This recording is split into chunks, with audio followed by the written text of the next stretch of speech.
யாராவது புதிதாக முதல் முறையாக எங்களோடு இணைந்திருந்தால் உங்களுக்கு ஒரு விசேஷித்த வரவேற்பு. நாங்கள் சங்கீதம் 117 அதிகாரத்தை படிக்கப் போகிறோம். இது ஒரு ஆச்சரியமான சங்கீதம், 2 வசனங்கள். நீங்க நினைக்கலாம் இந்த சங்கீதத்தை நாங்கள் ஒரு 10 நிமிஷத்துல முடிக்கலாம் என்று.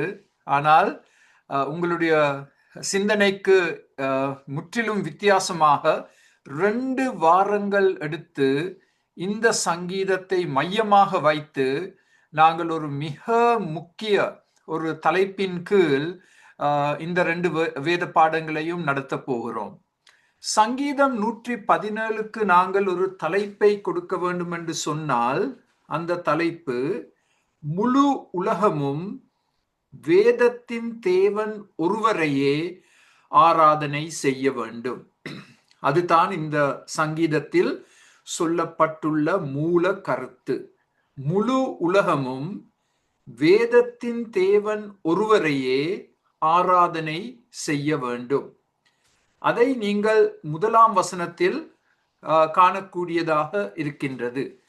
உங்கள் கையில் சிவப்பு பேனா இருந்தால், உங்களுடைய வேதம் திறக்கப்பட்டிருந்தால், எல்லா ஜாதிகளும் எல்லா ஜனங்களும், எல்லா என்ற வார்த்தையை கோடிட்டுக் கொள்ளுங்கள். நாங்கள் திரையில் உங்களுக்கு அதை சிவப்பில் போட்டிருக்கிறோம். எல்லா ஜாதிகளும் எல்லா ஜனங்களும் வேதத்தின் தேவனை ஆராதனை செய்ய வேண்டும். இன்னும் ஒரு விதத்துல சொல்ல போனால் இந்த சங்கீதம் ஒரு மிஷனரி சங்கீதம். அதுவும் பாருங்கள், பரிசுத்த ஆவியானவர் எவ்வளவு அழகாக திறமையாக இந்த சங்கீதத்தை வேதத்தின் நடுவில் எங்களுக்கு ஒரு பெரிய சவால் கொடுக்கும் விதத்தில் அதை எழுதி வைத்திருக்கிறார். வேதத்தின் நடுவில்.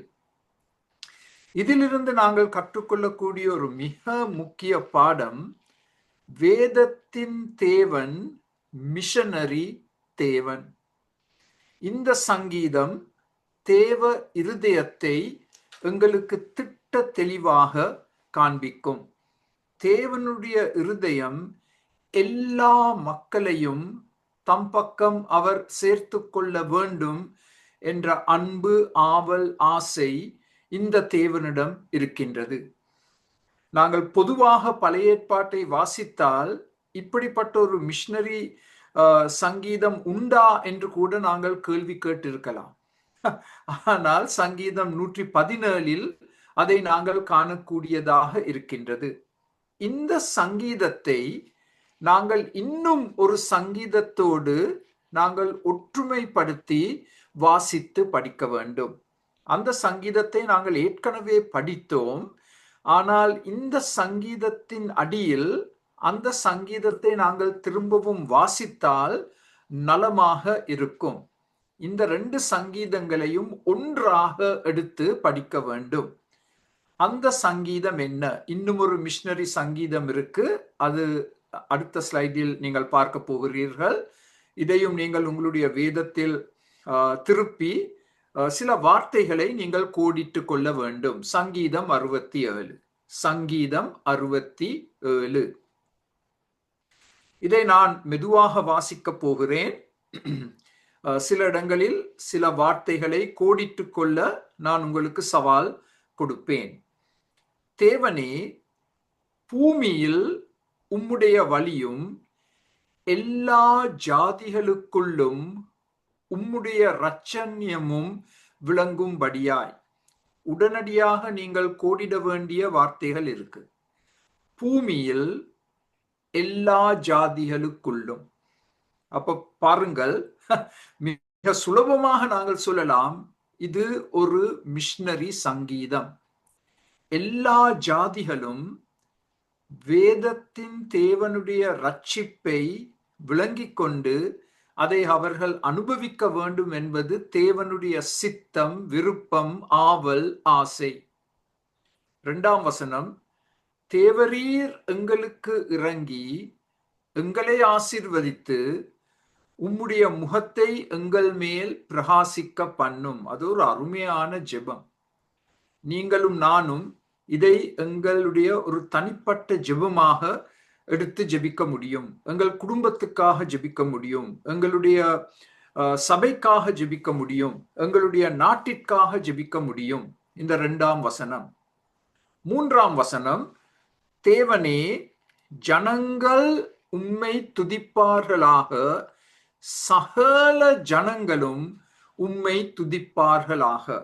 கோடிட்டுக் கொள்ளுங்கள், ஜனங்கள், சகல ஜனங்கள். ஒரு நோக்கம் கொடுக்கப்பட்டுள்ளது. 1ஆம் வசனத்தில் இந்த ஜனங்கள் ஆண்டவருடைய ரட்சிப்பை அனுபவிக்க வேண்டும். 3ஆம் வசனத்தில் அந்த ரட்சிப்பின் விளைவாக எல்லா மக்களும், சகல ஜனங்களும் இந்த தேவனை துதிக்க வேண்டும். 4ஆம் வசனம், தேவரீர் ஜனங்களை நிதானமாய் நியாயம் தீர்த்து பூமியிலுள்ள ஜாதிகளை நடத்துவீர். ஆதலால் ஜாதிகள் சந்தோஷித்து கெம்பீரத்தோடே மகிழக் கடவர்கள்.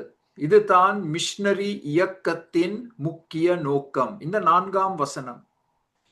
இந்த இரட்சண்ய தேவன் எல்லா மக்களையும் நியாயம் தீர்ப்பார். பூமியில் உள்ள ஜாதிகளை நடத்துவார், வழி நடத்துவார். பூமியில் உள்ள ஜாதிகள், அதையும் கோடிட்டுக் கொள்ளுங்கள். நடத்துவீர் என்ற வார்த்தையை சுற்றி ஒரு வட்டத்தை போட்டுக் கொள்ளுங்கள். பூமியில் உள்ள ஜாதிகளை எங்கள் தேவன் வழி நடத்துவார். ஆதலால் ஜாதிகள் சந்தோஷித்து, இது இன்னும் ஒரு நோக்கம். எல்லா மக்களும், எல்லா ஜாதிகளும், எல்லா இனங்களும் கர்த்தராகிய இயேசு கிறிஸ்துவை அறிய வேண்டும், அவருடைய ரட்சிப்பை அனுபவிக்க வேண்டும், அவரை துதிக்க வேண்டும், அவருக்குள் சந்தோஷிக்க வேண்டும். கர்த்தர் ஒருவரே கொடுக்கக்கூடிய சந்தோஷத்தை அவர்கள் அனுபவிக்க வேண்டும். 5ஆம் வசனம், தேவனே ஜனங்கள் உம்மை துதிப்பார்களாக, சகல ஜனங்களும் உம்மை துதிப்பார்களாக. 3ஆம் வசனத்தில் சொல்லப்பட்டுள்ள சத்தியம் திரும்பவும் 5ஆம் வசனத்தில் உச்சரிப்பு விதமாக எழுதப்பட்டுள்ளது. அங்கேயும் ஜனங்கள், சகல ஜனங்கள் என்ற வார்த்தைகளை கோடிட்டுக் கொள்ளலாம். 6வது, பூமி தன் பலனை தரும், தேவனாகிய எங்கள் தேவனே எங்களை ஆசீர்வதிப்பார். 7ஆம் வசனம், தேவன் எங்களை ஆசீர்வதிப்பார், பூமியின் எல்லைகள் எல்லாம் அவருக்கு பயந்திருக்கும். இப்ப பாருங்கள், உலகத்தில் இருக்கும் எல்லா மக்களும் வேதத்தின் தேவனை அறிய வந்து அவர் கொடுக்கும் ரட்சிப்பை அனுபவித்து அவரை துதித்து அவரில் சந்தோஷித்து அவரால் வழிநடத்தப்பட்டால் என்ன நடக்கும் பூமியில்? 6ஆம் வசனம், பூமி தன் பலனை தரும். தேவன் முழு பூமியையும் ஆசீர்வதிப்பார். பஞ்சம் எங்கேயும் இருக்காது. மிக பெரிய பொருளாதார விருத்தி ஏற்படும். ஏன்? தேவன் இப்படிப்பட்ட மக்களை ஆசீர்வதிக்க முடியும். ஆசீர்வாதம் என்ற வார்த்தை 2 முறை சொல்லப்பட்டுள்ளது. அதை நீங்கள் கவனிக்கலாம். பாருங்கள், மிஷனரி இயக்கத்தின் இன்னும் ஒரு நோக்கம் 7ஆம் வசனத்தின் இறுதியில் கொடுக்கப்பட்டுள்ளது. பூமியின் எல்லைகள் எல்லாம் அவருக்கு பயந்திருக்கும். இந்த தேவனுக்கு பயந்து நடக்க வேண்டும்.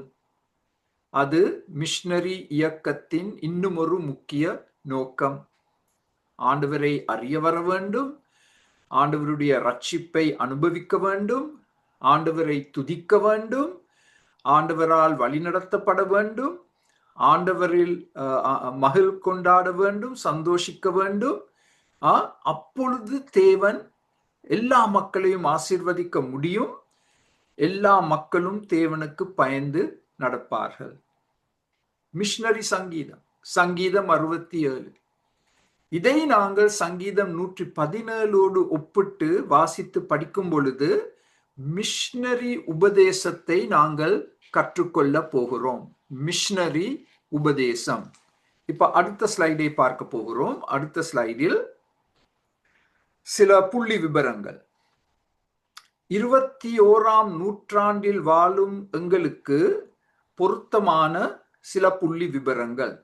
மொத்தமாக உலகத்தில் 195 நாடுகள் உள்ளன. 195. இந்த நாடுகளில் வித்தியாசமான மதங்கள் இருப்பதை நாங்கள் அவதானிக்க கூடியதாக இருக்கின்றது. 85% மக்கள், பூமியில் வாழும் மக்கள் 5 முக்கிய மதங்களை பின்பற்றுகிறார்கள். அந்த 5 மதங்கள் என்ன? கிறிஸ்தவம், இஸ்லாம், இந்து சமயம், பௌத்த சமயம், யூத மதம்.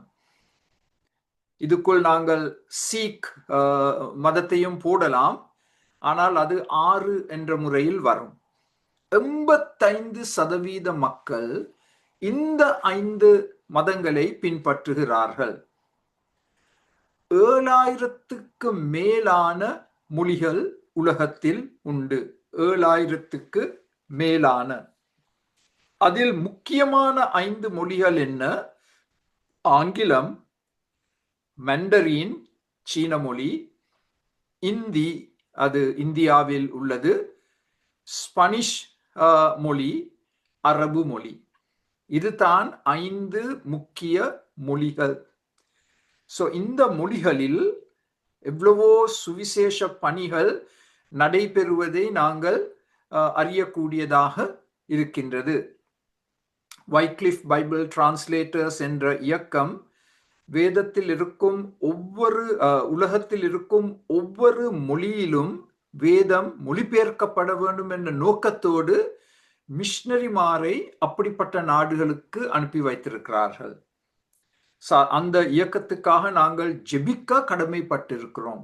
வைக்லிஃப் பைபிள் டிரான்ஸ்லேட்டர்ஸ் அவர்கள் மொழிபெயர்க்கிற படியால் தான் அநேக மொழிகளில் இப்பொழுது 7000க்கு மேலான மொழிகளில் வேதம் மொழிபெயர்க்கப்படத்தக்கதாக அவர்கள் செயல்பட்டு வருகிறார்கள். இப்ப இந்த 195 நாடுகளை எடுத்து பார்த்தால் ஒவ்வொரு நாட்டிற்கும் வித்தியாசமான கலாச்சாரங்கள் இருக்கு, உணவுகள் இருக்கு, உடைகள் இருக்கு, இசை இருக்கு, பெருமதிகள் இருக்கு என்று நாங்கள் ஒரு பெரிய பட்டியல் போடலாம். ஒவ்வொரு நாட்டிற்கும் விசேஷித்தமான கலாச்சாரங்கள் உண்டு. நாங்கள் இந்த மிஷனரிகள் என்ற முறையில் சுவிசேஷத்தை அறிக்கை செய்ய வேண்டும் என்றால் இந்த கலாச்சாரங்களை கற்றுக்கொண்டு அவற்றை அறிந்து அதன் மூலமாக அந்த மக்களோடு நாங்கள் உறவுக்குள் வந்து சுவிசேஷத்தை அறிக்கை செய்ய ஆண்டவர் எங்களுக்கு கதவுகளை திறந்து கொடுக்கிறார். இன்னும் அதிக கதவுகளை ஆண்டவர் திறந்து கொடுக்க வேண்டும் என்று நாங்கள் ஊக்கமாக ஜெபிக்க வேண்டும். இப்ப அடுத்த ஸ்லைடை பார்ப்போம். அதில் மிஷனரி உபதேசம், இதை குறித்து நான் உங்களுக்கு கிட்டத்தட்ட 13 குறிப்புகளை கொடுக்க விருப்பப்படுகிறேன். இதை இன்று நாங்கள் முடிக்க முடியாவிட்டால் அடுத்த வாரம் இதை நாங்கள் தொடர்ச்சியாக செய்ய போகிறோம். ஏனென்றால் இதை விளங்கிக் கொள்வது மிக அவசியம். ஒவ்வொரு சபைக்கும் மிஷனரி உபதேசம் கற்றுக் கொடுக்கப்பட வேண்டும். ஒவ்வொரு சபைக்கும், அது சின்ன சபையாக இருக்கலாம், மிஷனரி உபதேசம் கற்றுக் கொடுக்கப்பட வேண்டும். இந்த 2 பழைய ஏற்பாட்டு சங்கீதங்களை மையமாக வைத்து நாங்கள் இந்த மிஷனரி உபதேசத்தை கற்றுக் கொடுக்க வேண்டும். நீங்கள் இந்த குறிப்புகளை பாவிக்கலாம் உங்கள் சபைக்கு இந்த மிஷனரி உபதேசத்தை கற்றுக் கொடுப்பதற்கு. முதலாவது, தேவன் முழு உலகத்தையும் எல்லா மக்களையும் நேசிக்கிறார். அதற்கு மாற்று கருத்துக்கு இடமே இல்லை. தேவன் முழு உலகத்தையும் எல்லா மக்களையும் நேசிக்கிறார். அதற்கு தலை சிறந்த சில வசனங்கள் உண்டு. உங்களுக்கு நன்றாக தெரிந்த யோவான் 3:16. தேவன் தம்முடைய ஒரே பேரான குமாரனை விசுவாசிக்கிறவன் எவனோ அவன் கட்டுப்போகாமல் நித்திய ஜீவனை அடையும்படிக்கு அவரை தந்தருளி இவ்வளவாய் உலகத்தில் அன்பு கூர்ந்தார். உலகத்தில் என்ற வார்த்தையை சிவப்பு நிறத்தில் போட்டிருக்கிறோம். God loves the whole world, no exceptions. உலகத்தில் அன்பு கூர்ந்தார். 1 யோவான் 4ஆம் அதிகாரத்தில் இவ்விதமாக வாசிக்கின்றோம், தேவன் அன்பாகவே இருக்கிறார். தம்முடைய ஒரே பேரான குமாரனாலே நாம் பிழைக்கும்படிக்கு தேவன் அவரை இவ்வுலகத்திலே அனுப்பினதினால் தேவன் நம்மேல் வைத்த அன்பு வெளிப்பட்டது. கர்த்தராகிய இயேசு கிறிஸ்து பரமபிதாவினால் இந்த உலகத்திற்கு அனுப்பி வைக்கப்பட்டார். முழு உலகமும் அவரை அறிய வர வேண்டும், அவருடைய ரட்சிப்பை அனுபவிக்க வேண்டும் என்ற நோக்கத்துக்காக. அடுத்த ஸ்லைடில் தொடர்ச்சியாக நாங்கள் இந்த உபதேசத்தை படிக்கும் பொழுது 2ஆம் முக்கிய குறிப்பு, தேவன் ஒரு மனிதனை தெரிந்தெடுத்தார் முழு உலகத்திற்கு ரட்சிப்பின் ஆசீர்வாதத்தை தெரியப்படுத்துவதற்காக. அந்த ஒரு மனிதன் யார்? ஆபிரகாம். ஆதியாகமம் 12ஆம் அதிகாரத்தில் இவ்விதமாக வாசிக்கின்றோம், பூமியில் உள்ள வம்சங்கள் எல்லாம் உனக்குள் ஆசீர்வதிக்கப்படும் என்று ஆண்டவர் ஆபிரகாமுக்கு ஒரு வாக்கு கொடுத்தார். ஒரு மனிதன் தெரிந்தெடுக்கப்பட்டார், அதுவும் விக்கிராராதனையில் ஈடுபட்டிருந்த ஒரு மனிதன், ஆபிரகாம் என்ற பெயர் கொண்ட மனிதன். அவர் மூலமாக முழு உலகத்திற்கும் இந்த ரட்சிப்பின் ஆசீர்வாதம் வெளிப்படுத்தப்படுகிறது. அது 2ஆம் முக்கிய குறிப்பு. 3ஆம் முக்கிய குறிப்பு, தேவன் ஒரு தேசத்தை தெரிந்தெடுத்தார் உலகத்திற்கு ஒரு ஒளியாக இருப்பதற்கு. அந்த ஒரு தேசம்தான் இஸ்ரவேல் தேசம். இப்ப அநேக முறை மக்கள் கேள்வி கேட்பாங்க, ஏன் ஆண்டவர் இஸ்ரவேல் மக்களை தெரிந்தெடுத்தார், யூத மக்களை ஏன் தெரிந்தெடுத்தார்? அது தேவனுடைய கையில் தான் அந்த பதில் உண்டு. தேவன் தமிழ் மக்களை தெரிந்தெடுத்திருக்கலாம், ஆனால் ஆண்டவர் எங்களை பைபாஸ் பண்ணி ஆண்டவர் இந்த யூத மக்களை தெரிந்தெடுத்தார் உலகத்திற்கு ஒரு ஒளியாக இருப்பதற்கு. இதை நாங்கள் ஏசாயா புத்தகத்தில் 2 இடங்களில் காணக்கூடியதாக இருக்கின்றது. 42:7 உம்மை தற்காத்து உம்மை ஜனத்திற்கு உடன்படிக்கையாகவும் ஜாதிகளுக்கு ஒளியாகவும் வைக்கிறேன். அதை நீங்கள் கோடிட்டுக் கொள்ளுங்கள், ஜாதிகளுக்கு ஒளியாகவும் வைக்கிறேன் யூத மக்களை. 49ஆம் அதிகாரத்தில் நீர் பூமியின் கடைசி பரியந்தமும் என்னுடைய ரட்சிப்பாய் இருக்கும்படி உம்மை ஜாதிகளுக்கு ஒளியாய் வைப்பேன் என்கிறார். திரும்பவும் கோடிட்டுக் கொள்ளுங்கள், ஜாதிகளுக்கு ஒளி. யூத மக்கள் மூலமாக உலகத்தில் இருக்கும் இருள், பாவ இருள், அறியாமை என்னும் இருள் அகற்றப்பட்டு எல்லா மக்களும் உண்மையான தேவன் யார் என்பதை அறிய வர வேண்டும். இந்த யூத மக்கள் மூலமாக, இஸ்ரவேல் தேசம் மூலமாக. அது 3ஆவது. கொஞ்சம் சிந்தித்து பார்த்தால் உங்களுக்கே விளங்கும், வேதத்தில் உள்ள புத்தகங்கள் எல்லாம் யாரால் எழுதப்பட்டது? யூத மக்களால். ஆண்டவர் முதலாவதாக தெரிந்தெடுத்த 12 சீஷர் யார்? யூத மக்கள். யூத மக்கள் மூலமாக உலகத்திற்கு மிக பெரிய ஆவிக்குரிய ஆசீர்வாதத்தை ஆண்டவர் கொடுத்திருக்கிறார். வேதத்தை கொடுத்திருக்கிறார், இரட்சகரை கொடுத்திருக்கிறார். நாங்கள் எப்பொழுதும் ஆண்டவருக்கு நன்றி செலுத்த வேண்டும், யூத மக்களுக்காக, வேதத்துக்காக, சீஷர்களுக்காக, அப்போஸ்தலர்களுக்காக. இப்ப அடுத்த ஸ்லைடை பார்ப்போம். அதில் 4ஆம் குறிப்பு, தாவீதின் வாஞ்சையை நாங்கள் இந்த வசனத்தில் கண்டு கொள்ள முடியும். தாவீது கோலியாத்தோடு போராடுவதற்கு சென்ற நேரத்தில் வெளியரங்கமாக தாவீது கூறிய வார்த்தைகள். 1 சாமுவேல் 17:46. தாவீது கோலியாத்தை பார்த்து கூறும் வார்த்தைகள், விசுவாச வார்த்தைகள். இன்றைய தினம் கர்த்தர் உன்னை என் கையில் ஒப்பு கொடுப்பார். நான் உன்னை கொன்று உன் தலையை உன்னை விட்டு வாங்கி பெலஸ்தருடைய பாளையத்தின் பிணங்களை இன்றைய தினம் ஆகாயத்து பறவைகளுக்கும் பூமியின் காட்டு மிருகங்களுக்கும் கொடுப்பேன். இப்ப பாருங்கள், இதைத்தான் நீங்கள் கோடிட வேண்டும் உங்களோட பைபிள்ல. அதனால் இஸ்ரவேலில் தேவன் ஒருவர் உண்டு என்று பூலோகத்தர் எல்லாரும் அறிந்து கொள்ளுவார்கள். மிக முக்கிய வார்த்தைகள் இது. அந்த 3ஆம் குறிப்போடு ஒத்துப்போகும் வார்த்தைகள். அதனால் இஸ்ரவேலின் தேவன் ஒருவர் உண்டு என்று பூலோகத்தார் எல்லாரும் அறிந்து கொள்ளுவார்கள். உலகத்தில் இருக்கும் எல்லா மக்களும் இந்த யுத்தத்தின் மூலமாக ஒரு ஜீவனுள்ள தேவன் இருக்கிறார், அவர்தான் இஸ்ரவேலின் தேவன் என்பதை அறிய வருவார்கள். சோ தாவீதின் வாஞ்சை என்ன? மிஷனரி வாஞ்சை. உலகத்தில் இருக்கும் எல்லா மக்களும் இந்த தேவனை அறிய வர வேண்டும். இந்த யுத்தத்தின் விளைவாக காட்டு தீயை போல் இந்த நற்செய்தி எங்கும் பரவ வேண்டும்.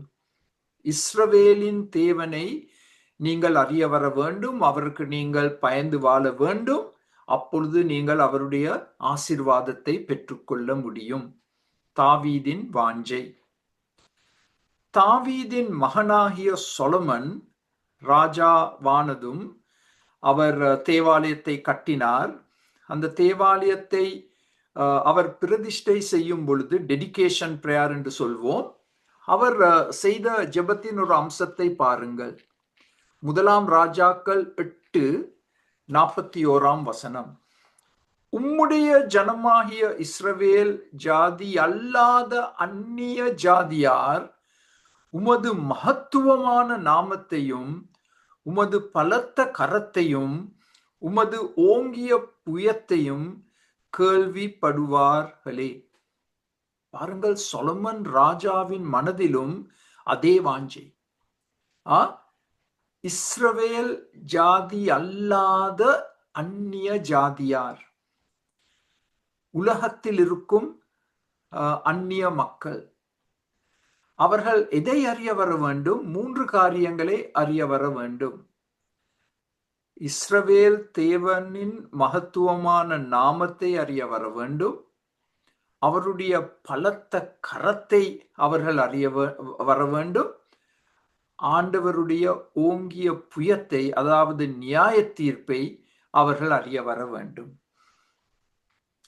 42ஆம் வசனத்தில், அப்படி கொத்த அந்நிய ஜாதியானும் உமது நாமத்து நிமித்தம் தூர தேசத்திலிருந்து வந்து இந்த ஆலயத்துக்கு நேராக விண்ணப்பம் பண்ணினாள். இப்ப பாருங்கள், அந்நிய ஜாதியார் எவ்வளவோ மைல் தூரம் பிரயாணம் எடுத்து தேவாலயத்துக்கு வந்து அவர்கள் இஸ்ரவேலின் தேவனை நோக்கி ஜெபம் பண்ணும் பொழுது, இப்ப அடுத்த ஸ்லைடை பார்க்க போகிறோம். 43ஆம் வசனம், உமது வாசஸ்தலமாகிய பரலோகத்தில் இருக்கிற தேவரீர் அதை கேட்டு பூமியின் ஜனங்கள் எல்லாரும் உம்முடைய ஜனமாகிய இஸ்ரவேலை போல் உமக்கு பயப்படும்படிக்கும் நான் கட்டின இந்த ஆலயத்துக்கு உம்முடைய நாமம் தரிக்கப்பட்டதென்று அறியும்படிக்கும் உம்முடைய நாமத்தை அறியத்தக்கதாக அந்த அந்நிய ஜாதியான் உம்மை நோக்கி வேண்டிக் கொள்வதின்படி எல்லாம் தேவரீர் செய்வீராக. மிஷனரி சங்கீதம், மிஷனரி ஜெபம். அந்நியர், புறஜாதியார் தூர தேசத்திலிருந்து பயணம் எடுத்து எருசலேமுக்கு வந்து தேவாலயத்துக்கு முன் நின்று இஸ்ரவேலின் தேவனை நோக்கி ஜெபிக்கும் பொழுது, அவருக்கு பயந்து நடக்கும் பொழுது, அவருடைய நாமத்தை அறிய வரும் பொழுது, அவர்கள் எதை வேண்டிக் கொள்கிறார்களோ ஆண்டவரே நீர் அதை அவர்களுக்கு செய்ய வேண்டும். சோ இந்த பிரதிஷ்டை ஜெபத்திலும் இந்த மிஷனரி குரலை கேட்டுக்கொள்ளுங்கள். மிஷனரி நோக்கத்தை அவதானித்துக் கொள்ள வேண்டும். இப்ப அடுத்த ஸ்லைடை பார்ப்போம். 6ஆம் குறிப்பு, மிஷனரி உபதேசம் 6ஆம் குறிப்பு, தேவாலயத்தின் நோக்கம். இப்பொழுது சொலமன் ராஜா ஜெபித்து விட்டார். இப்போ கர்த்தராகிய இயேசு கிறிஸ்து இந்த பூமியில் இருக்கும் பொழுது 2 முறை தேவாலயத்தை சுத்திகரித்தார். ஏனென்றால் யூத மக்கள் அதை பிழையாக ஒரு வியாபார சந்தையாக மாற்றி அதில் எவ்வளவோ அநீதிகள் நடைபெற்றதை ஆண்டவர் அவதானித்து 2 முறை தேவாலயத்தை சுத்திகரித்தார். சுத்திகரிக்கும் பொழுது ஆண்டவர் கூறிய வார்த்தைகள், என்னுடைய வீடு எல்லா ஜனங்களுக்கும் ஜெப வீடு எனப்படும் என்று எழுதி இருக்கவில்லையா? நீங்களோ அதை கல்லர் குகையாக்கினீர்கள் என்று அவர்களுக்கு சொல்லி உபதேசித்தார். தேவனுடைய வீடு எல்லா ஜனங்களுக்கும் ஜெப வீடு.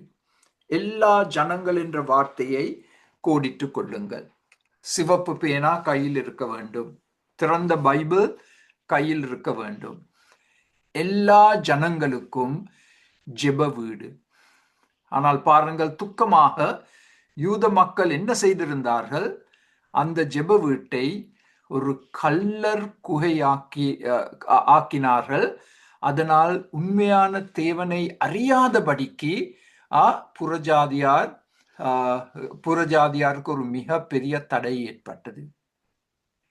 7ஆம் குறிப்பு, மிஷனரி உபதேசம், ஆண்டவருடைய சித்தத்தின்படி ஆண்டவர் சில அருமையான அற்புதமான காரியங்களை செய்தார். 7ஆம் குறிப்பை பாருங்கள்.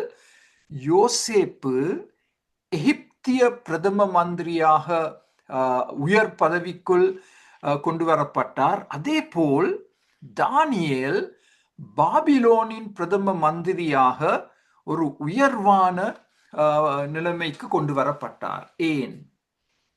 இந்த 2 நாடுகளும், எகிப்து, பாபிலோன், அந்த நாட்களில் இவைதான் சூப்பர் பவர்ஸ் என்று சொல்வோம், சர்வதிகாரம் உள்ள நாடுகள். அந்த 2 நாடுகளில் 2 தேவனை அறிந்த மனிதர்கள் உயர் பதவிக்குள் கொண்டு வரப்பட்டார்கள். ஏன்? அவர்கள் மூலமாக இஸ்ரவேலின் தேவன் யார் என்பதை முழு உலகம் அறிய வர வேண்டும்.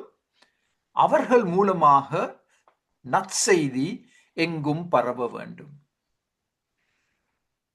அதே போல் ஆண்டவர் இந்த இருவரையும் வல்லமையாக பாவித்தார் மிஷனரி பணியில். யோசேப்பு, தானியேல்.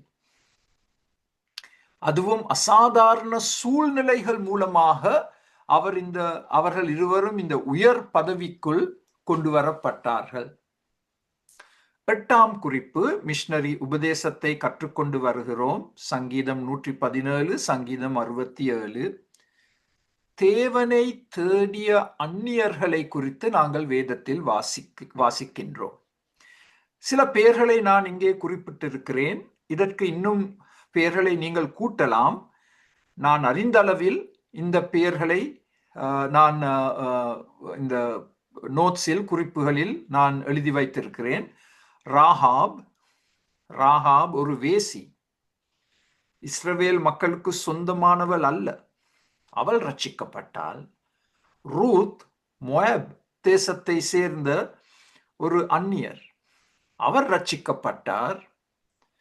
நெபுகாத்நேசர் ஒரு வல்லமையுள்ள ஒரு அரசன், அவர் ரட்சிக்கப்பட்டார். நாமான் சீரியா இராணுவத்தில் உள்ள ஒரு மிக உயர் அதிகாரி, அவர் ரட்சிப்படைந்தார். நினிவே மக்கள், இது ஒரு நம்ப முடியாத அதிசயம். நினிவே மக்கள் மிகவும் மோசமான மக்கள், வன் செயலில் ஈடுபட்ட மக்கள், கொடுமையான காரியங்களை செய்த மக்கள். அவர்களுக்கு யோனா தீர்க்கதரிசி மிஷனரியாக அனுப்பப்பட்டார். உங்களுக்கு அந்த கதை நன்றாக தெரியும். யோனா நினிவேக்கு போக அவனுக்கு விருப்பமே இருக்க இல்லை. ஆண்டவர் இந்த மக்களை அழிக்க வேண்டும் என்ற நோக்கம் படைத்தவன் யோனா. ஆனால் யோனாவின் பிரசங்கத்தின் மூலமாக இந்த முழு அந்நிய நாட்டிற்கும் ஒரு மிக பெரிய எழுப்புதல் ஏற்பட்டது. முழு நாடும் ஆண்டவரை அறிய வந்தது. ராஜா தொடங்கி ஏழை வரைக்கும் எல்லா மக்களும் இஸ்ரவேல் தேவனை அறிய வந்தார்கள். through a reluctant missionary. இந்த யோனா தீர்க்கதரிசி இந்த நாட்டுக்கு போகவே அவருக்கு மனம் இல்லை. என்றாலும் ஆண்டவர் அவரை பாவித்தார். கிறிஸ்துமஸ் காலத்தில் நாங்கள் மிகவும் விரும்பி வாசிக்கும் பகுதி மத்தேயு 2. கிழக்கில் இருந்து வந்த ஞானிகள். இவர்கள் பெர்ஷியா நாட்டிலிருந்து வந்திருப்பார்கள் என்று நிபுணர்கள் கூறுவார்கள். அதாவது இன்றைய ஈரான், ஈராக் நாடுகள். இவர்கள் ஆண்டவரை தேடி எருசலேமுக்கு வந்தார்கள். கர்த்தராகிய இயேசு கிறிஸ்துவை தரிசித்தார்கள். கிரேக்கர்கள் ஆண்டவருடைய காலத்தில் ஆண்டவரை தேடி வந்தார்கள். சமாரியர், யூத மக்களுடைய விரோதிகள், அவர்கள் ஆண்டவரை தேடி வந்தார்கள். ரோமர் ஆண்டவரை தேடி வந்தார்கள். இப்படி ஒரு பெரிய பட்டியலை நாங்கள் போடலாம். தேவனை தேடிய அந்நியர்கள் தேவனை கண்டு கொண்டார்கள், தேவ ரட்சிப்பை அனுபவித்தார்கள். இதுதான் மிஷனரி இயக்கம். பழைய ஏற்பாட்டிலிருந்து நாங்கள் கற்றுக்கொள்ள முடியும். 9வது மிஷனரி உபதேசம். மிஷனரி உபதேசத்தின் மிக முக்கிய போதனை என்ன? கர்த்தராகிய இயேசு கிறிஸ்து ஒருவரே உலக இரட்சகர். உலக இரட்சகர். யோவான் 4:42 அது தெளிவாக சொல்லப்பட்டுள்ளது. ஒரு முழு சமாரிய கிராமம் ஆண்டவரோடு நேரம் செலவழித்த பிறகு அவர்களுடைய முடிவு, இவர் உலக இரட்சகர். அந்த உலக என்ற வார்த்தையை நல்லா சிவப்பு நிறத்துல கோடிட்டு கொண்டு அந்த மஞ்சள் நிற ஹைலைட்டர் இருந்தா அதை பாவித்து அந்த அந்த அந்த நிறத்தையும் போடுங்க. உலக இரட்சகர். யூதர்களுடைய இரட்சகர் மாத்திரமல்ல, அவர் உலக இரட்சகர். யோவான் 4:42. இப்ப அடுத்த ஸ்லைடை பாருங்கள். யோவான் 1:29 சிவப்பு பேனா கையில இன்னும் இருக்கணும். மறுநாளிலே யோவான் இயேசுவை தன்னிடத்தில் வர கண்டு, இதோ உலகத்தின் பாவத்தை சுமந்து தீர்க்கிற தேவ ஆட்டுக்குட்டி. உலகத்தின் என்ற வார்த்தையை கோடிட்டுக் கொள்ளுங்கள். உலக இரட்சகர், உலகத்தின் பாவத்தை சுமந்து தீர்க்கிற தேவ ஆட்டுக்குட்டி கர்த்தராகிய இயேசு கிறிஸ்து. யோவான் 8:12 ஆண்டவர் கூறிய வார்த்தைகள். மறுபடியும் இயேசு ஜனங்களை நோக்கி, நான் உலகத்திற்கு ஒளியாயிருக்கிறேன். உலகத்திற்கு என்ற வார்த்தையை கோடிட்டுக் கொள்ளுங்கள். நான் உலகத்திற்கு ஒளியாய் இருக்கிறேன். என்னை பின்பற்றுகிறவன் இருளிலே நடவாமல் ஜீவ ஒளியை அடைந்திருப்பான். அதுதான் மிஷனரி இயக்கத்தின் முக்கிய பிரதான செய்தி. ஒரே ஒரு இரட்சகர், உலக இரட்சகர், உலகத்தின் பாவத்தை சுமந்து தீர்க்கிற தேவ ஆட்டுக்குட்டி. அவர் உலகத்திற்கு ஒளியாய் இருக்கிறார், ஜீவ ஒளி. யோவான் 14:6 ஆண்டவர் கூறிய வார்த்தைகள் மிக பெரிய சர்ச்சையை கொண்டு வந்திருக்கின்றது. நீங்கள் எங்கு சென்றாலும் இந்த வார்த்தைகளை நீங்கள் எடுத்து சொல்லும் பொழுது பயங்கர எதிர்ப்புகள் வர ஆரம்பிக்கும். இயேசு கூறினார், நானே வழியும் சத்தியமும் ஜீவனுமாயிருக்கிறேன், என்னாலே அல்லாமல் ஒருவனும் பிதாவினிடத்தில் வரான்.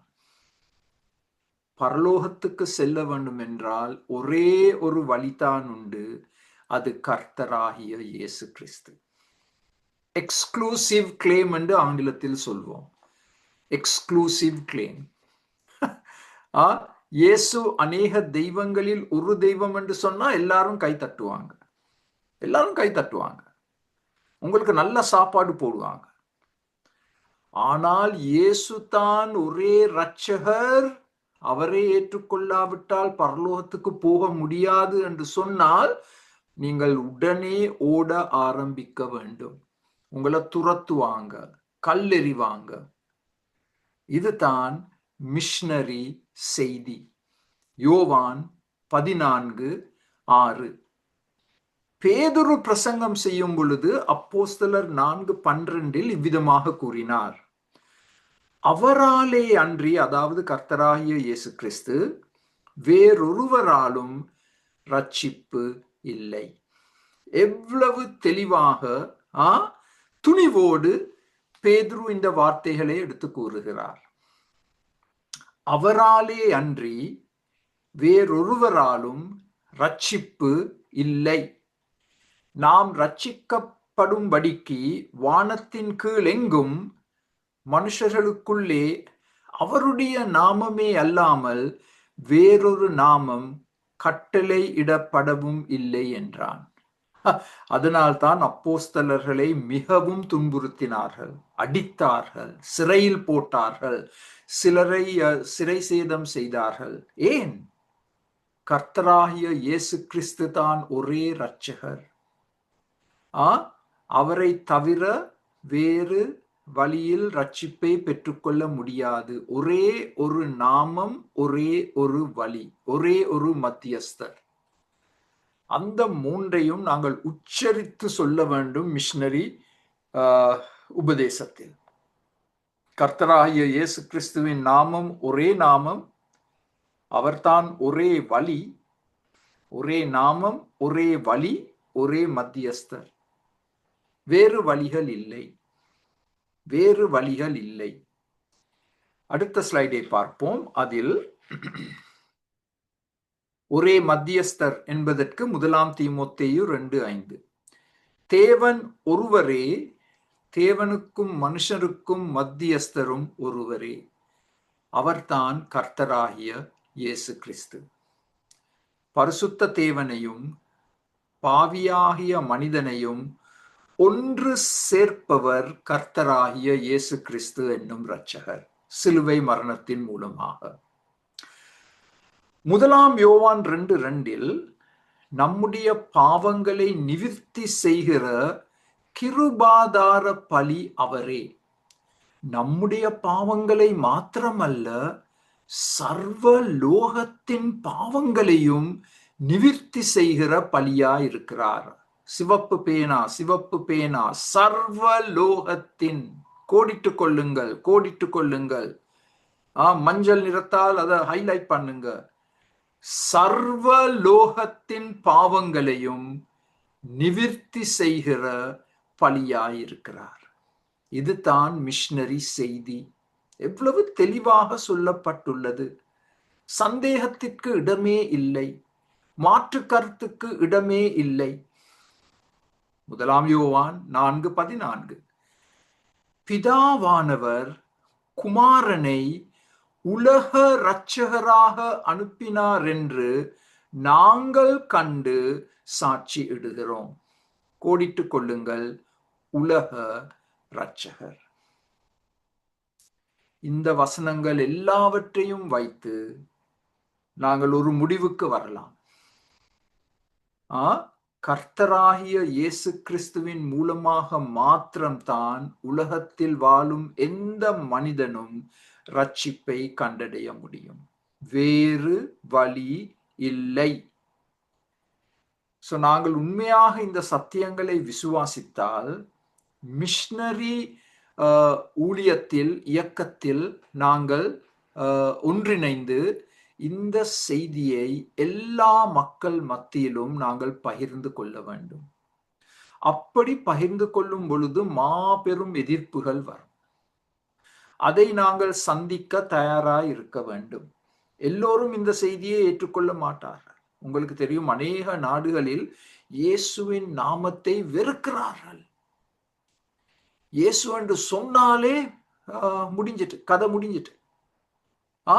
உங்களோட வீட்டை எரிப்பாங்க, உங்களுடைய பிசினஸ் எரிப்பாங்க, உங்களை கொலை செய்வாங்க. அவ்வளவு பெரிய வெறுப்பு கர்த்தராகிய இயேசு கிறிஸ்துவின் நாமத்தை நாங்கள் உச்சரித்து சொல்லும் பொழுது.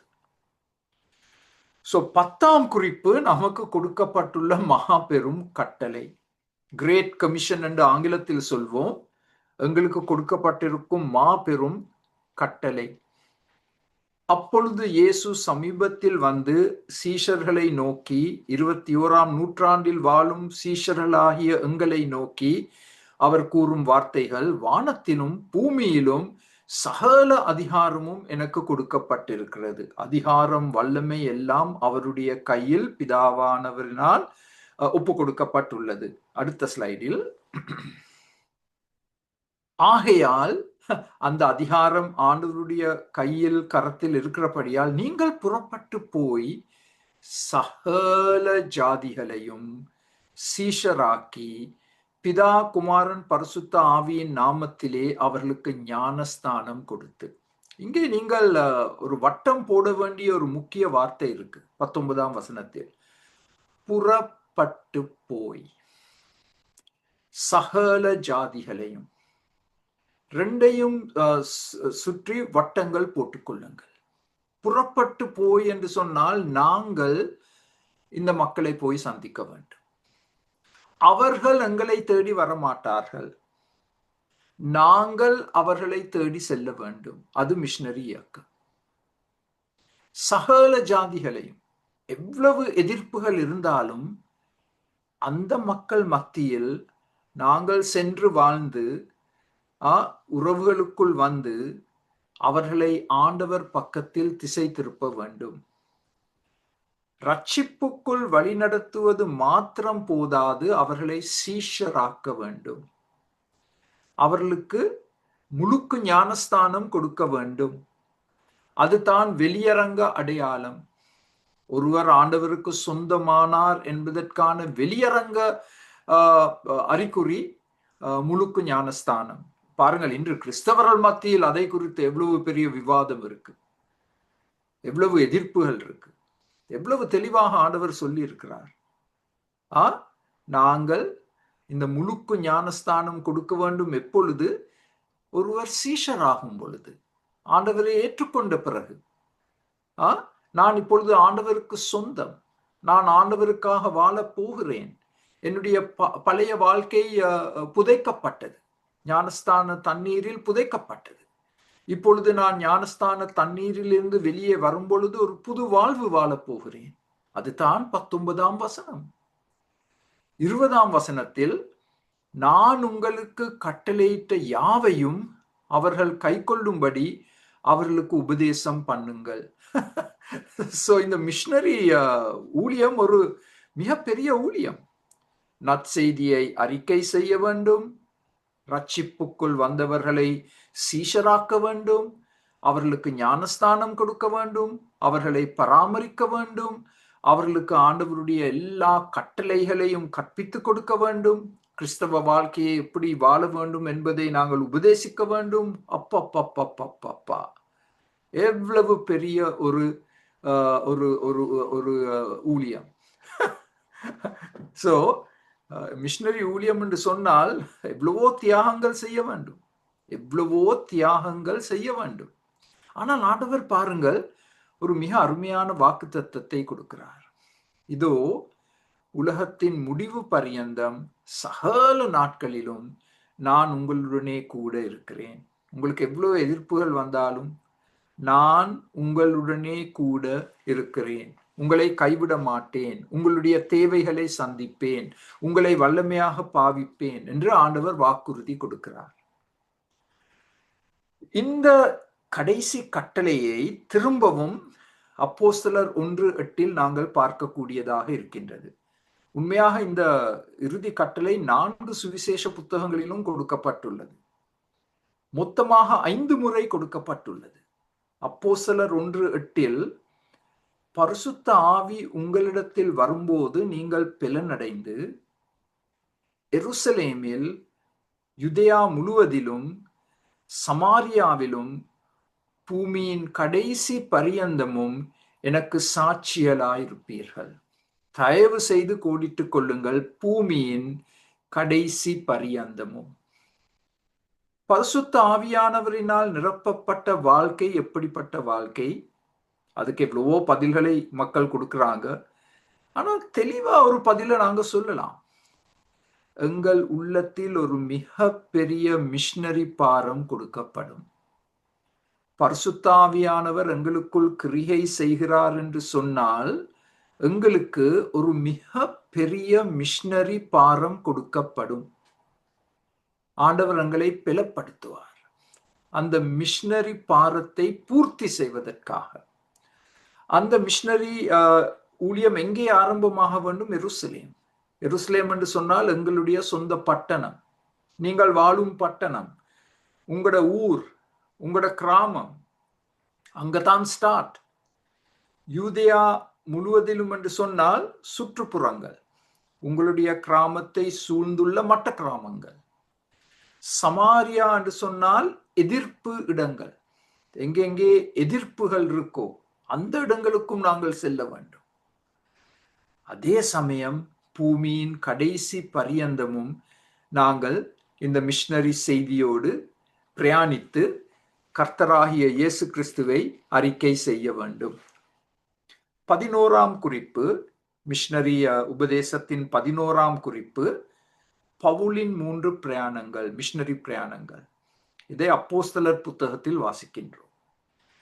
பவுல் சுவிசேஷத்தை அன்றைய உலகத்தில் இருக்கும் அநேக இடங்களுக்கு எடுத்து சென்று சபைகளை ஸ்தாபித்தார். அந்த பிரயாணங்கள் இன்றும் தொடர்ந்து நடைபெற்று கொண்டிருக்கிறது. இன்னும் அதிகமாக நடைபெற வேண்டும் என்று நாங்கள் ஜெபிக்க வேண்டும். அதற்காக ஊழியங்கள் செய்ய வேண்டும். பவுலின் 3 பிரயாணங்கள், அது எங்களை பெரிய விதத்தில் ஊக்குவிக்க வேண்டும் மிஷனரி உபதேசத்தில், ஊழியத்தில். அடுத்த ஸ்லைடில் உங்களுக்கு நான் இப்பொழுது 12ஆம் குறிப்பாக சில பிரபல மிஷனரிமார்களை அறிமுகப்படுத்தி கொடுக்க விருப்பப்படுகிறேன். இந்த மிஷனரிமார்களுக்கு நாங்கள் ஆண்டவருக்கு நன்றி செலுத்த வேண்டும். ஏனென்றால் இவர்கள் ஆண்டவரை அறியாத மக்கள் மத்தியில் சுவிசேஷத்தை பரப்பி எவ்வளவோ கஷ்டப்பட்டார்கள். டேவிட் பிரேனார்ட், அந்த காலம் கொடுக்கப்பட்டுள்ளது பிராக்கெட்ல, அவர் அமெரிக்காவில் வாழும் இந்தியர்கள் மத்தியில், நேட்டிவ் இந்தியன்ஸ் என்று சொல்வோம், அவர்கள் மத்தியில் போய் சுவிசேஷத்தை அறிக்கை செய்தார். அவருக்கு பயங்கர டியூபர்குலோசிஸ், டிபி. அவர் எப்பொழுதும் இந்த குதிரை மேல் பிரயாணிக்கும் பொழுது அவர் எப்பொழுதும் இரத்தத்தை வாந்தி எடுப்பார். அந்த மிக பலவீனமுள்ள சரீரத்தோடு அவர் சுவிசேஷத்தை பரப்பினார். எங்கு சென்றாலும் அவர்கள் சொல்வார்கள், டேவிட் பிரேனார்ட் இங்கே வந்திருக்கிறார். எப்படி உங்களுக்கு தெரியும்? பாருங்கள், நிலத்தில் இரத்தம், அவர் தும்மிய இரத்தம் நிலத்தில் நீங்கள் பார்க்கலாம். 29ஆம் வயதில் அவர் தம்முடைய வியாதியின் காரணமாக மரணம் அடைந்தார், யங் ஏஜ். ஆனால் ஒரு மிக பெரிய தாக்கத்தை அவர் கொண்டு வந்தார் இந்த நேட்டிவ் அமெரிக்கன் இந்தியன்ஸ் மத்தியில். இன்று எங்களுடைய தமிழ் மக்கள் மத்தியில் கூட சிலருக்கு பிரேனார்ட் என்ற பெயர் கொடுக்கப்பட்டுள்ளது. என்னுடைய ஒரு மிக நெருங்கிய நண்பனுக்கு கொடுக்கப்பட்டிருக்கும் பெயர் பிரேனார்ட். அவருடைய கடைசி பெயர் பிரேனார்ட். இந்த மிஷனரியை கணம் பண்ணுவதற்காக எங்கள் பிள்ளைகளுக்கு நாங்கள் கொடுக்கக்கூடிய ஒரு பெயர் பிரேனார்ட். இப்ப அடுத்த ஸ்லைடில் இன்னும் ஒரு மிஷனரியை பார்க்க போகிறோம், வில்லியம் கேரி. வில்லியம் கேரியை குறித்து இந்தியாவிலும் இலங்கையிலும் இருக்கும் நாங்கள் மிகவும் அவருக்கு கடமைப்பட்டிருக்கிறோம். ஏனென்றால் வில்லியம் கேரி இங்கிலாந்து தேசத்தை விட்டு இந்தியாவுக்கு வந்து அந்த காலகட்டத்தில் அவர் எவ்வளவோ கஷ்டப்பட்டு ஊழியத்தில், மிஷனரி ஊழியத்தில் ஈடுபட்டார். அவருடைய முதல் மனைவி பைத்தியம் பிடித்து 12 வருஷ காலமாக ஒரு அறையில் அடைக்கப்பட்டு வைத்திருந்தார்கள். பிறகு மரணம் அடைந்தார்கள்.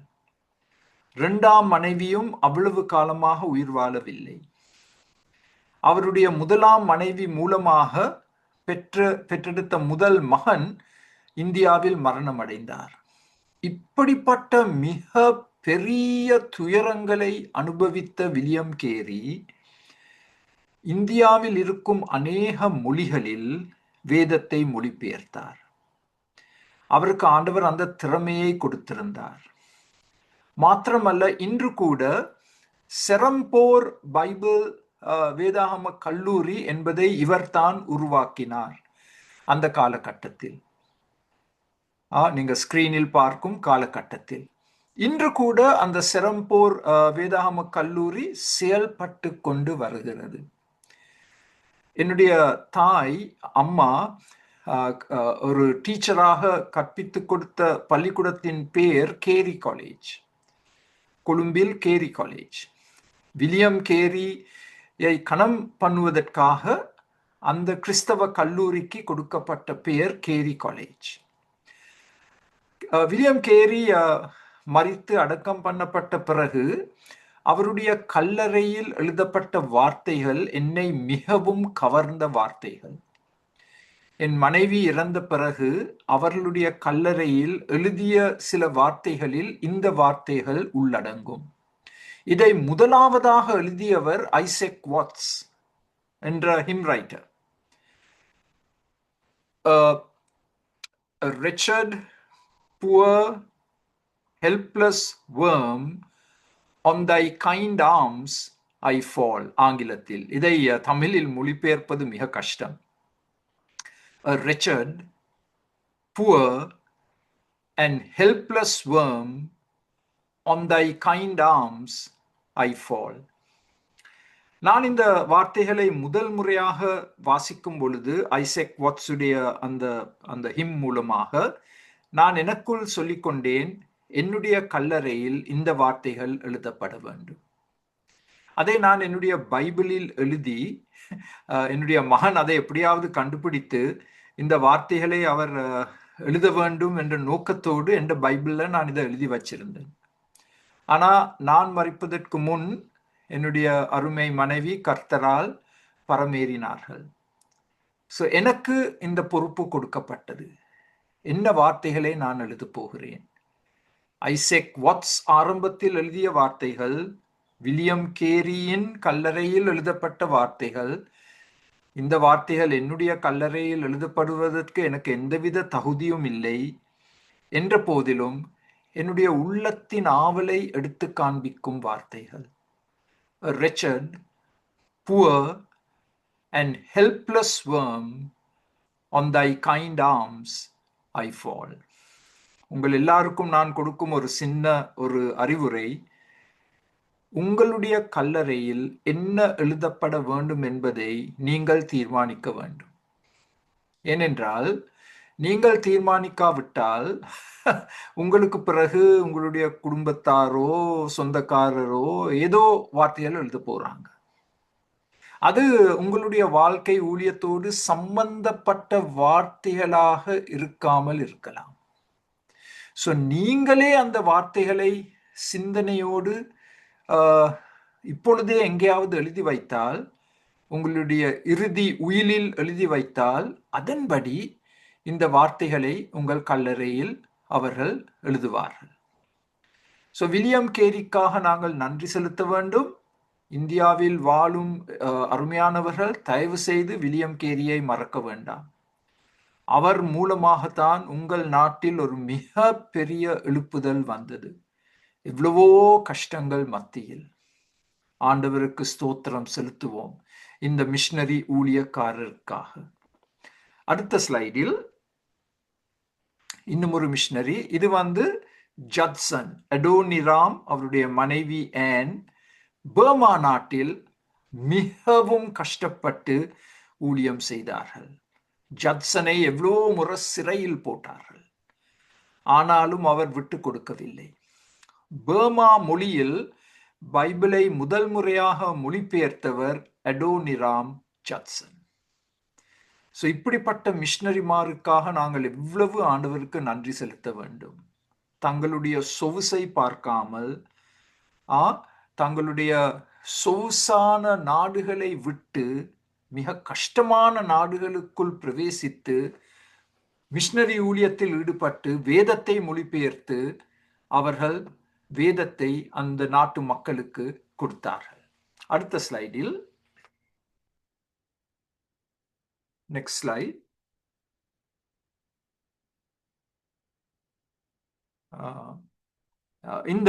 இந்த மிஷனரிமார் டாக்டர் டேவிட் லிவிங்ஸ்டன், இவர் ஆப்பிரிக்காவுக்கு சுவிசேஷத்தை எடுத்து சென்றார், அதுவும் கிராமங்களுக்கு.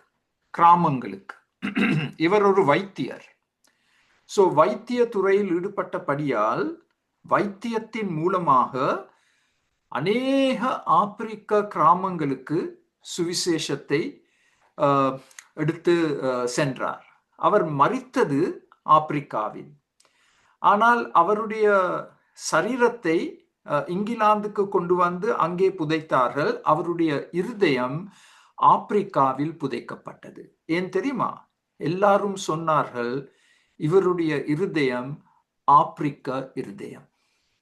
அதனால் இவருடைய இருதயம் ஆப்பிரிக்காவில் புதைக்கப்பட்டு சரீரம் கௌரவத்தோடு இங்கிலாந்தில் புதைக்கப்பட்டது. Doctor David Livingstone.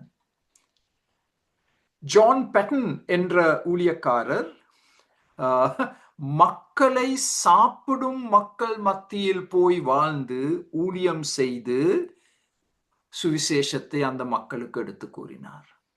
யார் இப்படிப்பட்ட ஒரு சவாலை ஏற்றுக்கொண்டு இப்படிப்பட்ட மக்கள் மத்தியில் போவார்கள்? கொஞ்சம் சிந்தித்து பாருங்க. மக்களை சாப்பிடும் மக்கள், கேனிபல்ஸ். ஜான் பெட்டன் அவர்கள் மத்தியில் போய் ஒரு மிஷனரியாக ஊழியம் செய்தார். இவர்களை எல்லாம் பற்றி அநேக கதைகள் சொல்லலாம். ஆனால் உங்களை ஊக்குவிப்பதற்காக நான் மிகவும் ஒரு குறுகிய முறையில் சில காரியங்களை எடுத்து கூறுகிறேன். அடுத்த ஸ்லைடில் ஹட்சன் டேலர், வில்லியம் கேரி தான் த ஃபாதர் ஆஃப் மிஷன்ஸ் என்று சொல்வாங்க. மிஷனரி இயக்கத்தின் தந்தை வில்லியம் கேரி. ஹட்சன் டேலர் என்பவர் என்னும் மிஷனரி சீனாவுக்கு முதல் மிஷனரியாக பிரயாணம் எடுத்து அவர்கள் மத்தியில் 51 வருஷ காலமாக ஊழியம் செய்தார். சீன சபைகள் மத்தியில் இவருக்கு மிகப்பெரிய கௌரவம் இருக்கு. ஹட்சன் டேலர் இவர் மிஷனரி வாழ்க்கையை பற்றி எவ்வளவோ புத்தகங்களை எழுதியிருக்கிறார். அந்த புத்தகங்களை இன்று கூட இந்த மிஷனரி ஊழியத்துக்காக தயார் செய்வதற்காக அநேக கல்லூரிகளில் கற்பித்துக் கொடுப்பார்கள். ஹட்சன் டேலர். அடுத்த ஸ்லைடில், நாங்கள் மிகவும் பெருமைப்பட வேண்டிய ஒரு அருமையான அம்மையார். இந்தியா தேசத்திலிருந்து எனக்கு செவி கொடுக்கும் அருமையானவர்கள், கவனமாக செவி கொடுங்கள். நீங்கள் மாத்திரமல்ல, இலங்கையில் இருப்பவர்களும் கவனமாக செவி கொடுங்கள். ஏமி காமைக்கல் அம்மையார் அவர்கள், நான் நினைக்கிறேன், ஸ்காட்லாந்து தேசத்தில் இருந்து ஒரு யுவதியாக இந்தியாவுக்கு பிரயாணம் எடுத்து அங்கே துஷ்பிரயோகிக்கப்பட்ட சிறுமிகளை அவர்கள் தன்னுடைய சொந்த வீட்டிற்குள் எடுத்து பராமரித்து அவர்களை நேசித்து அவர்களை ஆண்டவருக்குள் வழிநடத்தி அவர்களுக்கு ஒரு புது வாழ்க்கையை கொடுத்தார்கள். 55 வருஷ காலமாக இந்தியாவில் ஊழியம் செய்தார்கள். ஒரு முறையாவது திரும்பவும் ஸ்காட்லாந்து தேசத்துக்கு போகவில்லை. அவர்கள் தென்னிந்தியாவில் ஊழியம் செய்தார்கள். அவர்கள் மரித்ததும் அவர்களுடைய கடைசி விருப்பம் அவர்களுடைய சரீரம் தென்னிந்தியாவில் புதைக்கப்பட வேண்டும். உங்களுடைய வலது பக்கத்தில் நீங்கள் பார்க்கும் தூண் அவர்கள் புதைக்கப்பட்ட இடத்தில் எழுப்பப்பட்ட கல்லறை தூண். ஒரே ஒரு வார்த்தை, அம்மா. அவ்வளவுதான். அவங்களோட பெயர் கூட அங்கு எழுதப்படவில்லை. அம்மா. அந்த விதமாகத்தான் அவர்கள் நேசிக்கப்பட்டார்கள் மக்கள் மத்தியில்.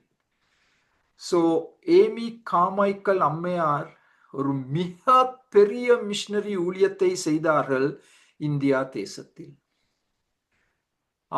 இந்தியா இலங்கையில் இருந்து இருக்கும் நாங்கள் இந்த அம்மையாரை பற்றி நன்றாக வாசித்து படித்து நாங்கள் எவ்வளவு ஆண்டவருக்கு நன்றி செலுத்த வேண்டும் இப்படிப்பட்ட தியாக வீராங்கனைகளுக்காக. இப்படிப்பட்ட வீராங்கனைகளை ஆண்டவர் எங்கள் மத்தியில் எழுப்ப வேண்டும் என்று நாங்கள் ஜெபிக்க வேண்டும். Oh God, make my daughter and Amy Carmichael என்ற ஜெபம் எங்கள் உள்ளத்தில் எப்பொழுதும் காணப்பட வேண்டும். சோ இந்த அம்மையாரை பற்றி நான் வாசிக்கும் பொழுது, அவர்களை பார்க்கும் பொழுது எவ்வளவு பெரிய சவால் என்னுடைய உள்ளத்திற்குள் வருகிறது. மிஷனரி அம்மா. அடுத்த ஸ்லைடில் ஜிம் எலியட். இவரை ஈட்டியினால் குத்தி கொலை செய்தார்கள் எக்வெடர் நாட்டில் அவுகா இந்தியன்ஸ் மத்தியில். இவர் மிகவும் திறமையாக படித்தவர், நல்ல பட்டம் பெற்றவர். ஆனால் இந்த மக்கள் மத்தியில் சுவிசேஷத்தை எடுத்து செல்ல வேண்டுமே என்ற நோக்கத்தோடு இன்னும் 4 வாலிபர்களோடு ஊழியம் செய்து 5 பேரும் கொல்லப்பட்டார்கள். ஆனால் நற்செய்தி என்னவென்றால், இன்று அதே நாட்டில் அதே இடத்தில் ஒரு மிகப்பெரிய சபை உருவாக்கப்பட்டுள்ளது. இந்த மிஷனரிமார் சிந்திய இரத்தம் சபையின் விதையாக மாற்றமடைந்து இன்று அவர்கள் மத்தியில் ஒரு மிகப்பெரிய ஒரு சபை கட்டப்பட்டுள்ளது. இவர்தான் ஆங்கிலத்தில் ஒரு மிக திறமையான வாக்கியத்தை கொடுத்தார். He is no fool who gives what he cannot keep to gain what he cannot lose. அது தமிழ்ல மொழிபெயர்க்க முடியாது. அந்த ஒரு வாக்கியத்தை பல்லாயிரக்கணக்கான முறையாக உலகமெங்கும் பாவிக்கப்பட்டு அநேகர் மிஷனரி ஊழியத்திற்கு தங்களை ஒப்பு கொடுத்தார்கள். He is no fool who gives what he cannot keep to gain what he cannot lose. சமீப காலத்தில் 20ஆம் நூற்றாண்டில் பிரதர் ஆண்ட்ரூ என்று சொல்வார்கள். இவருடைய உண்மையான பெயர் யாருக்கும் பெருசா தெரியாது. இவர் நெதர்லாண்ட்ஸ் நாட்டை சேர்ந்தவர். கம்யூனிஸ்ட் நாடுகள் வல்லமையாக செயல்பட்ட காலத்தில் இவர் வேத புத்தகங்களை அந்த நாட்டிற்குள் ரகசியமாக எடுத்து செல்வார். காட்ஸ் ஸ்மக்லர் என்று இவருக்கு பெயர் கொடுக்கப்பட்டது. God's smuggler, brother Andrew. அவருடைய புத்தகங்களை நீங்கள் வாசிக்கலாம். எனக்கு ஒரு அருமையான சிலாக்கியம் கொடுக்கப்பட்டது. ஒரு முறை இவரை நேர்முகமாக பார்த்து அவருடைய செய்திகளுக்கு செவி கொடுப்பது. He smuggled Bibles to communist lands. Communist நாடுகளில் இருந்து எல்லாரும் வெளியேறும் நேரத்தில் இவர் ஒரு வாகனத்தில், பைபிள் நிரம்ப வாகனத்தில் அந்த நாடுகளுக்குள் சென்று அற்புதமான விதத்தில் பைபிள்களை அந்த நாட்டு மக்களுக்கு கொடுத்தார். இவர் தம்முடைய 90ஆம் வயதில் மரணம் அடைந்தார், கர்த்தருக்குள் நித்திரை அடைந்தார். சோ இந்த உதாரணங்களை எல்லாம் நான் ஏன் எடுத்து காண்பித்தேன்? இவர்களுக்கு நாங்கள் கொடுக்க வேண்டிய மரியாதை, கௌரவம், இப்படிப்பட்ட மிஷனரிகளை ஆண்டவர் எங்கள் மத்தியில் உருவாக்க வேண்டும். எங்கள் மகன் மகள் இந்த விதமாக செயல்பட வேண்டுமே. ஐயோ ஆண்டவரே, ஒரு ஏமி கார்மைக்கல் எங்கள் மத்தியில் காணப்பட வேண்டுமே, ஒரு வில்லியம் கேரி எங்கள் மத்தியில் காணப்பட வேண்டுமே என்ற முறையில் நாங்கள் ஜெபிக்க கற்றுக்கொள்ள வேண்டும். அந்த தரிசனம் எங்கள் உள்ளத்தில் இருக்க வேண்டும். அது மிக மிக முக்கியம் மிஷனரி இயக்கத்திற்காக. சோ நேரம் கடந்து சென்று விட்டது. இது ஒரு நல்ல இடம் முற்றுப்புள்ளி போடுவதற்கு. அடுத்த வாரம் தொடர்ச்சியாக நாங்கள் இந்த மிஷனரி உபதேசத்தை குறித்து படிக்க போகிறோம். சங்கீதம் 117, சங்கீதம் 67 அடிப்படையில். சோ ஜெபிப்போம். அதற்கு பிறகு நீங்கள் உங்களுடைய கேள்விகளை கேட்க முடியும். உம்முடைய உள்ளம் ஆண்டவரே மிஷனரி உள்ளம், எல்லா மக்களையும் நேசிக்கும் தேவன் நீர். முழு உலகத்துக்கும் ஒரு இரட்சகரை கொடுத்தீர்.